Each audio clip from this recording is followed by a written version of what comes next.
All right. I had no idea what happened yesterday, but hey, it happens. So, all right. Your topic today, your last kind of sad topic, will be the Bosnian Genocide.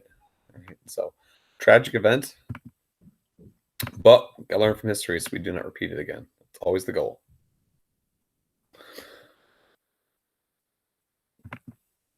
All right. Here we go.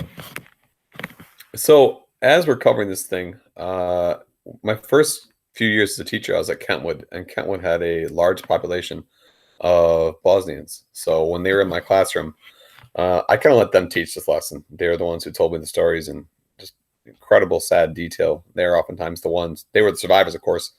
Sometimes their parents had died, had been murdered. Sometimes their parents were alive or their grandparents been killed, or they had a sister or a brother or a cousin die. So it's a sad event. And we're still discovering more events, more of the mass grave sites in Bosnia as a result. So here's some of my former kids. Dino, yeah, Diana, yeah. A lot of these kids are going to be very successful. He's getting married. He has his own tailoring company right now. Dean owns a trucking company. This guy went to Grand Valley State, Amir. So she's a pharmacist now. So these kids have gone on and become very successful people. Looking back, it's pretty cool to see. So, all right, let's talk about their story. So it all starts here in Yugoslavia. We're in Eastern Europe on the map here, just so you see it. And Eastern Europe was this section of Yugoslavia, and it was a satellite country. So within it, there was one country, and there were three different ethnic groups that were inside Yugoslavia. There was the Bosnian population, or as my students say, Bosnian. They're Bosnians. They're Muslims, predominantly Muslim, 44%.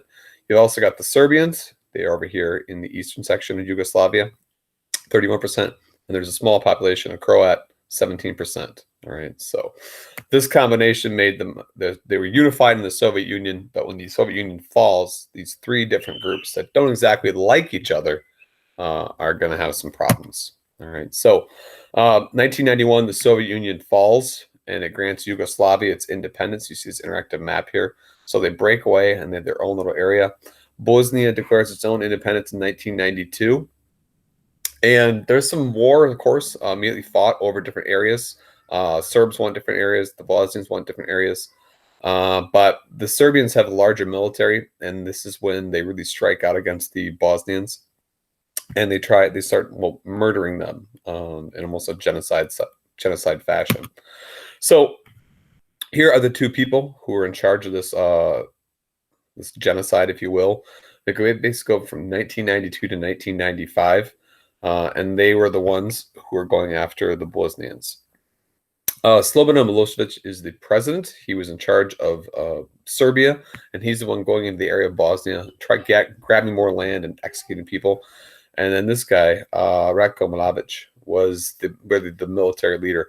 If we were in class, we'd watch the documentary on his trial. It's a pretty insane trial. He's at the international court. And if you're thinking of going to law, it's a fascinating study. So eventually they do find him guilty of the murder of the Bosnians years after the fact. All right. So the victims, over 100,000 people died. That's for sure. But the number is still going up. They're suggesting that maybe 130,000, 150,000. They're still discovering these mass tombs. Execution, torture, exhaustion, and then, of course, systematic rape of the Bosnian population. The targets were the Bosnians themselves. They were Muslims, and these were Christians, Serbs. But the Serbs also killed some of their own people as well. People that didn't agree with Milosevic, 22% of them were also killed. So, yeah, it's insane. So it boiled down to basically a control for land and power, and it's also a religious strike between Orthodox Christians against the traditional Catholic Croats and then the Muslim Bosnians population. So, sad. So there's a reason why we didn't get involved. We had a hunch this was going on, but there's something that happened in American history before this that really made us stand back and not be too involved in this unfortunate genocide. So, one of the worst examples where the United Nations gets involved and it tries to protect the population of the Bosnians who are going to these refugee camps. And the Serbian general shows up and guarantees that the people will be safe There's a video of him talking to these people at this camp, saying, it's fine. You can go back to your homes. It's fine. It's fine. Unfortunately, the Bosnian population believed him, and these people went out of these protective camps by the United Nations. And during the time once they fled to their back to their own homes, 7,000, 8,000 of them were killed, mostly the men and boys, as a way to stop future populations from growing. So, yeah, this is Srebrenica. This is one of the worst sites since the Holocaust, where humans were rounded up and systematically murdered for their religious beliefs.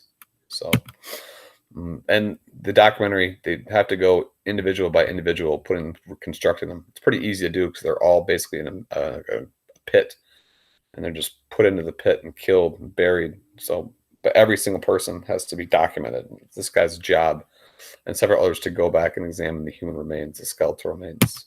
So it's just body after body, unfortunately. So here's an interesting cartoon. It says, "Never again for the Holocaust." And then history sadly repeats itself. Never say never. And you see the Serbs, and you see the Muslim population there, the Bosnians. So 50 years of European progression. And once again, there's Warsaw, the death, the murder of Jews in the Holocaust, and then there's Srebrenica in 1993. So there's a question of why didn't the United States get involved in this genocide? Really, America had a unfortunate event happen in Somalia, where an American soldier had been killed in a mission to get a warlord out, and the American public saw this American soldier's body being dragged through the streets, and the American public really soured on the idea of us getting involved in international conflicts. So America was really standoffish from basically 92 to 95. We had just been sickened by international war. We didn't want to be the world police. So we did send soldiers into the United Nations. The United Nations kind of botched this scenario here. They're oftentimes fooled by Vladic. And so we were involved, but we weren't really militarily involved in stopping this genocide. So one pattern you just see again and again, unfortunately, in history is Cambodia. Never again. Rwanda, we haven't studied that one yet. It's coming soon. We'll study that one. Bosnia, Darfur, which is in Africa. So, and the criticism really here is the United Nations, that it doesn't continue to do its role. Its main role is to stop genocides from happening and stop future wars, and it's failed. So you see a cartoon here, this guy almost kind of semi-drowning in Bosnia, United Nations soldier. And that's just again and again and again human history we haven't learned. All right, that's it for this week. Review your notes. The quiz is only be over two different areas: the Bosnian Genocide and the Cambodian Genocide. Oh, that'd be a fun quiz. All right. All right. Bye.